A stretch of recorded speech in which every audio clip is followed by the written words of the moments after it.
Ethan lifted his glass, a crooked grin on his face. To Nora, our family's paperwork pilot. Laughter broke across the backyard of my uncle's ranch in Wyoming, summer of 2021. Every head turned toward me, smiling, entertained by the joke. They didn't know the stench of burning fuel after a jet takes enemy fire. They didn't know the sound of a pilot's last breath over the radio. And they sure as hell didn't know who answered to the name whispered through static-filled comms miles above the ocean. I smiled anyway, because silence was safer than truth. But that night, as their laughter echoed across the open fields, I promised myself one thing: the next time they mocked me, I wouldn't stay quiet. My name is Nora Callahan, and that was the last summer anyone mistook my silence for surrender. The Callahan family barbecue was always the same: loud stories, louder opinions. Ethan stood near the fire pit, retelling some exaggerated tale about real toughness while people nodded along. No one looked at me, not even out of politeness. They didn't have to. They already decided who I was. My fingers wrapped around the cold rim of the soda can in my hand. The aluminum bent slightly under my grip. Nobody noticed. Ethan raised his drink again, this time toward his father, Captain Mason Callahan, retired U.S. Navy SEAL. Pride lit the older man's face like it always did when Ethan spoke. I watched them, father and son, built on noise and certainty. And for a moment, I wondered if there was ever space in this family for someone who didn't need applause to prove their worth. The smell of cedar smoke and grilled corn faded as I stepped past the fence line. Dry grass brushed against my ankles. The mountain stood quiet in the distance. The laughter behind me softened, replaced by wind sliding through the pines. Barefoot on the cool earth, I made a quiet promise beneath my breath. Someday, the silence that kept me invisible wouldn't break with anger. It would break with truth. In our corner of Wyoming, Uncle Mason Callahan's name meant iron, grit, and stories told around bonfires long after the beer turned warm. He was the legend. His son Ethan was the heir to that legend. And me, the girl who flew planes, was the polite afterthought, the footnote at their table. They loved to talk about heroes, just never to the one sitting beside them. I let them. Words were dangerous when the truth you carried was marked classified. Still, some nights the memories slipped in like a slow flood. Red emergency lights filling the cockpit, the radio crackling. "We're hit. Valkyrie One, do you copy?" And my own voice, steady, calm.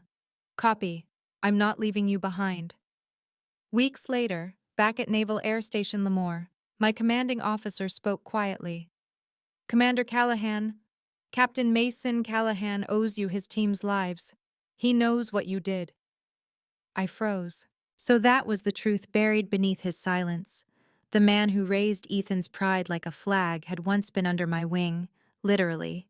He knew, but stayed quiet, for his son, for the family name, to keep the myth alive. The cost was mine. That evening, sitting with Uncle Mason on the ranch porch, the sun bleeding orange behind the mountains, he spoke softly, almost to himself. "Some people get applause. Others just hear engines." I understood. It was his way of saying he saw me, even when no one else did. But the silence no longer felt noble. It felt like a weight, heavy as dust in dry lungs. If Uncle Mason wanted silence, I'd choose the opposite. The moon had already climbed over the ridge when I found him standing by the old windmill, nursing a beer, eyes fixed on the dark stretch of prairie. He didn't turn when he spoke. "I've always known you were Valkyrie One."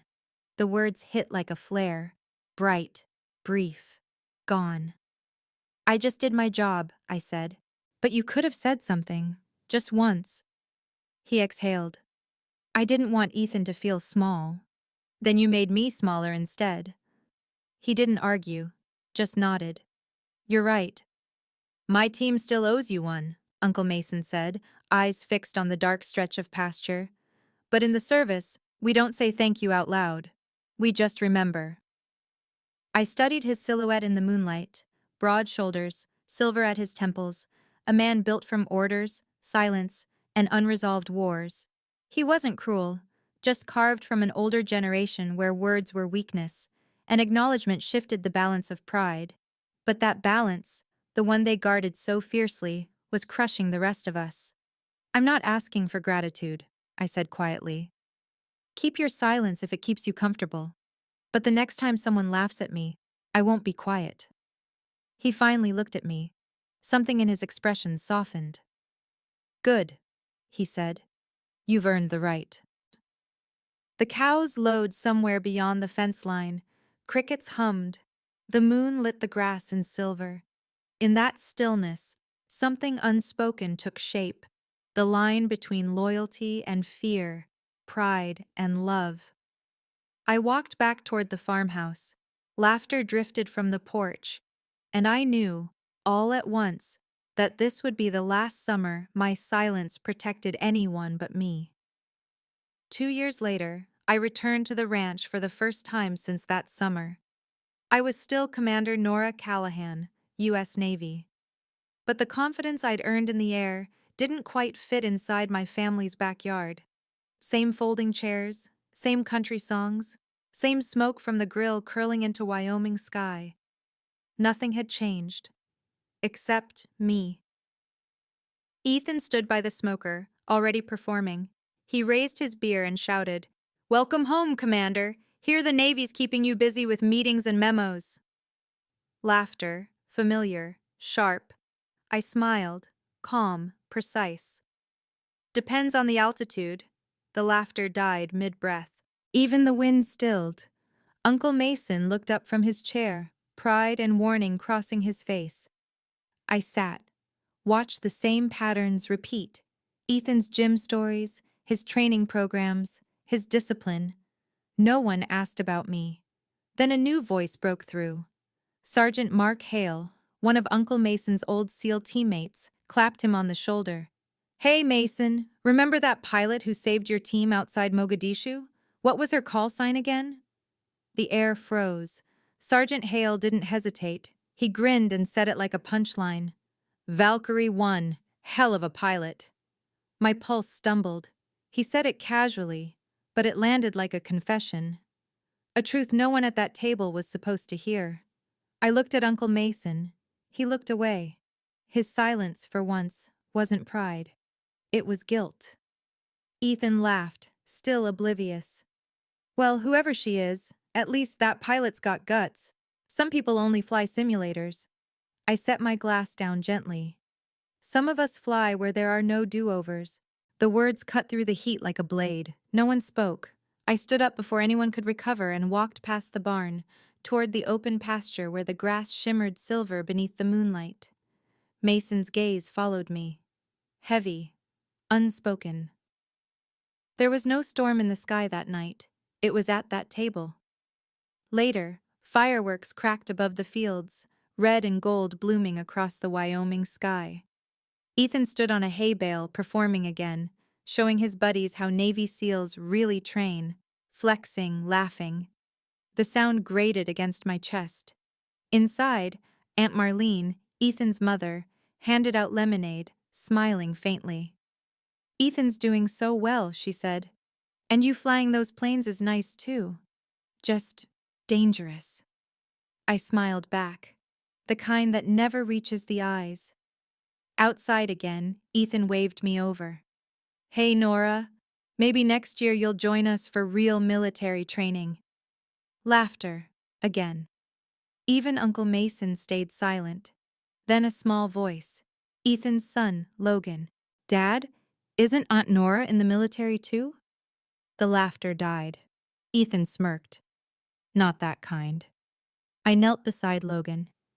"Maybe one day, you'll learn what kind really means." He nodded, eyes wide. That innocence hurt more than their mockery ever could.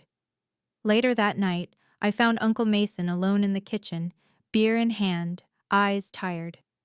"You know this isn't harmless, right?" I said. He nodded slowly. "I just don't want to turn this house into a battlefield." "Your silence already did." He looked at me, something shifting in his expression. Maybe it's time someone else fires the first shot. Outside, fireworks flared against the glass. And in the reflection, I didn't look small anymore. I looked ready. If you're still here, listening to the silence between my words, hit subscribe. Because the truth I'm about to tell next is the one they never wanted spoken. 3 more years passed before I came home again. Late August in Wyoming, dry heat, dust in the air, smoke from mesquite wood curling above the Callahan Ranch. It was Uncle Mason's 60th birthday, and the place looked more like a gathering of legends than a family party. Old SEAL teammates, neighbors, distant relatives, they all came. And at the center of it, as always, Ethan, loud, confident, performing, retelling Jim stories like battle reports. His friends laughed as if volume made things true. When he spotted me, he lifted his beer, smirking. "Well, look who's back, Commander Callahan, still flying that desk?" Laughter followed, easy, careless. I set my glass on the table, met his eyes. "Still flying, Ethan, just not as low as you think." The laughter stopped. Uncle Mason looked up from his chair, jaw tight, gaze sharp. A warning and something else. Respect, maybe. Ethan scoffed, trying to recover. "Relax, I'm just kidding. You know I love you." "You love the sound of yourself," I said quietly. That's when one of Mason's retired SEAL buddies, already a few drinks in, leaned forward. "So, Nora, you military too? What's your call sign, sweetheart?" Ethan grinned. "Yeah, let's hear it. Paper wings, maybe?" They waited for me to laugh it off. I didn't. "Valkyrie One." Silence. Heavy. Immediate. One of the veterans, Sergeant Mark Hale, froze. "Wait. Mogadishu? That was you?" Uncle Mason stood, his voice changed, command settling back into his posture like an old uniform. "Ethan, apologize." Ethan blinked. "Dad, it was just a—" "Apologize for mocking the pilot who saved my team." Ethan paled. "You mean her?" Mason nodded. "She flew through fire so we could make it home, and you laughed." Ethan swallowed. I didn't know." "You didn't ask," Mason replied. He stepped forward, pressed something cold into my palm, a brass challenge coin from his unit. "You earned this years ago," he said. "I should have given it to you then." Fireworks burst beyond the barn, but no one spoke. Later, I drove down the long dirt road, windows open, coin warm in my hand. For once, silence didn't feel like surrender. It felt like truth. The night smelled like dry sage and wood smoke. Gravel crunched under my boots as I walked down the dirt road away from the ranch. The challenge coin in my hand caught the glint of passing headlights. I didn't feel angry, just clean, like something heavy inside me had finally cracked open and fallen away. Uncle Mason's old Ford eased to a stop behind me. He stepped out, no longer the SEAL commander, just a weathered man in a worn denim jacket. "You shouldn't have had to wait for me to speak," he said. "But you did," I answered. He held out a folder, battered, edges soft from time. The cover read, "After Action Report, Operation Iron Veil." Most of it was blacked out, my name buried under ink. "They classified everything," he said quietly. "But none of us forgot your call sign." His voice trembled. "I thought silence would protect you." "It only protected your pride," I said. "And Ethan's." He nodded, then reached into his pocket and pulled out another coin, older, scratched, worn to a dull shine. "This one's from my team. We kept it for the day we could thank you properly." I held both coins, the metal warm from his hand. "We're good," I said softly. "Just don't stay silent again." "No more silence," he promised. 3 years later. Pensacola Naval Air Station. Sunlight poured through the open hangar doors, glinting off rows of metals and polished brass. I had been called back to receive the Navy Commendation Medal for joint operations. This time, it wasn't secret. There were cameras, flags, a full brass band. As I stood at attention scanning the crowd, I froze. Uncle Mason was there. In his old dress uniform, shoulders squared, ribbons faded. He had never attended anyone's ceremony before. When the applause faded, he walked toward me, holding his worn seal cap. "You make that uniform look better than any of us ever did," he said. I swallowed the ache in my throat. "Don't exaggerate, Captain." He straightened, then saluted. The crowd went silent. A few SEAL veterans followed. Heads bowed. I returned the salute. No words needed. 10 years late, but it finally counted. After the ceremony in Pensacola, Uncle Mason Callahan walked up to me quietly. In his hand was an old, weather-faded photograph. Him as a young SEAL, standing beside a Navy pilot whose face was almost erased by sunlight. "Never knew her name," he said quietly. "Now I do." That night, my phone buzzed. A message from Ethan. "I saw the video. I didn't understand before. I'm proud of you. And I'm sorry." Short, honest. Enough. The reflection of the medal in my hand blurred, not from pain, but from peace. 2 generations, 1 salute, no silence left between us. 1 year later. Summer returned to the Callahan Ranch, softer this time. Gone were the loud boasts and careless jokes. Only the crackle of the grill, wind in the grass, and Logan's laughter as he chased fireflies around the backyard. Ethan had changed. He now worked with Veterans Outreach, helping soldiers transition home. His voice carried a weight it never had before. When I stepped into the yard, conversations paused, not out of judgment, but respect. I wore a simple Navy service uniform, no medals, no ribbons, just fabric and years. Ethan stood, no spotlight in his smile.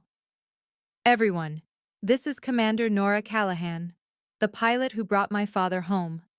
Applause spread around the table, warm, real.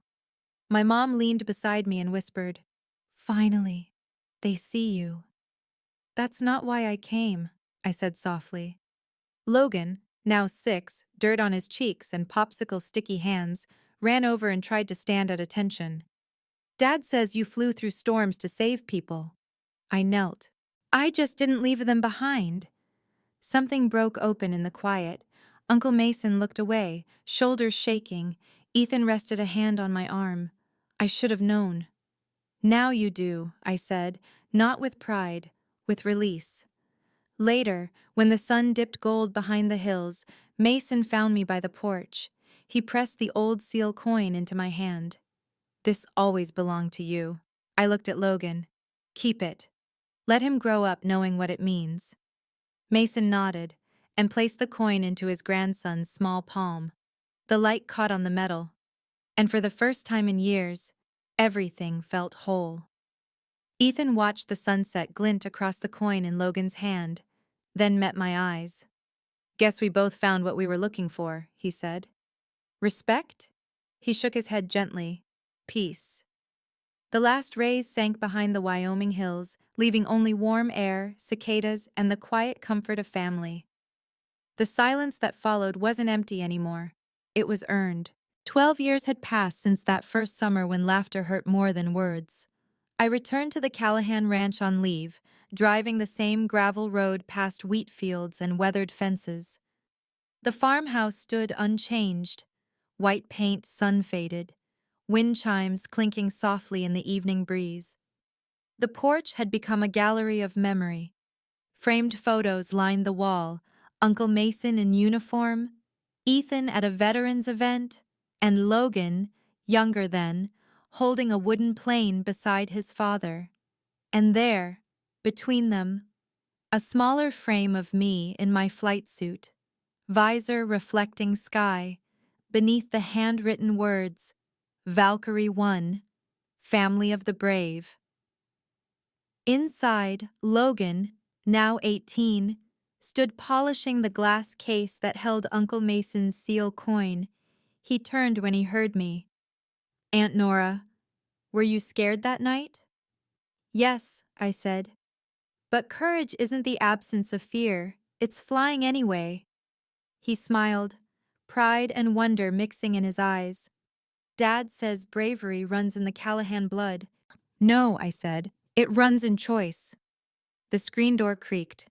Uncle Mason stepped out, older now, moving with a cane, but still carrying quiet authority. "You made this family understand what service really means," he said. I laughed softly. "Took a few barbecues to do it." He chuckled, the sound fading into the hum of the prairie evening. Then, the roar of jets split the sky. A formation of T-45 goshawks arced overhead, sunlight spilling off their wings. The reflection flashed across the coin in Logan's hand. For a heartbeat, everything, past, present, forgiveness, glowed. I looked at Logan, then at Mason, and whispered, "The ones who matter already know. The rest will catch up." The jets vanished into the blue. Logan stood tall. Mason leaned back, eyes closed. Honor didn't live in applause. It lived in quiet understanding that after every storm, the sky still belonged to us. If my story meant something to you, don't let it end here in silence. Hit subscribe, leave a comment, and tell me what you would have done in my place. I want to hear your voice, because for years I stayed quiet to keep the peace, and all it did was bury the truth. If life has taught me anything, it's this: respect isn't given, it's claimed. Stand your ground, even if your voice shakes. And if no one claps for you, clap for yourself first.